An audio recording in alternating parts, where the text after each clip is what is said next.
excuse me. So we're going to be looking at that in every different tradition. So we're going to be comparing lots of different metaphysics.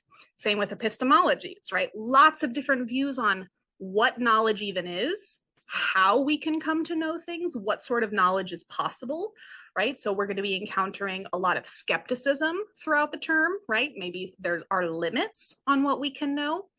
And then again, if we are going to believe something, and there's going to be discussions of like epistemic values, right? So we might value knowledge above just true belief, right? We might think that to know something requires a little bit more than maybe just accidentally having a true belief. Like I could make a guess about what's going to happen tomorrow and it could be true, but maybe we don't want to say that I knew that unless I had a good reason, right? So just true belief versus knowledge, right? We have values there. We might want to have higher standards. But so all of that is going to differ depending on which religion we're looking at, right? Where that knowledge comes from, what it looks like, what's going to qualify as knowledge, what's going to qualify as a rational belief, right? So lots of different views there. And then of course, lots of different views of values itself. Although you might be surprised in how much overlap there is in axiological terms, right? In terms of values, especially ethical values.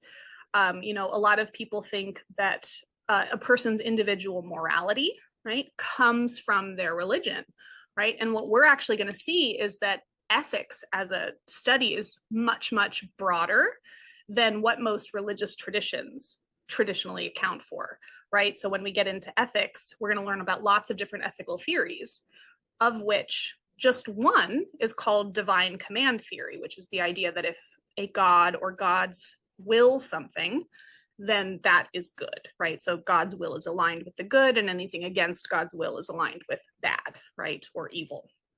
And so that is just one of many possible views that one could take in ethics. And when we look at Eastern traditions, because of their, they have what we're going to call a more inclusive approach in terms of having many different traditions allowed to exist together at one time, we're going to see many different ethical theories, right? So in certain religious traditions, there might just be one set of moral code, right, and conduct for one to follow. But in other religious traditions, there could be many different sets, and it might be more contextually dependent. So we're going to get, again, just lots and lots of different views in all of these different areas. So these terms can help us, again, categorize, understand, conceptualize, and distinguish what exactly we're talking about. So any questions about those general categories? Again, lots of terms. Hopefully we're adding all these terms to our glossary, right? And using that hopefully as a resource for when we take quizzes and as we go through the quarter. Okay, so questions about terms?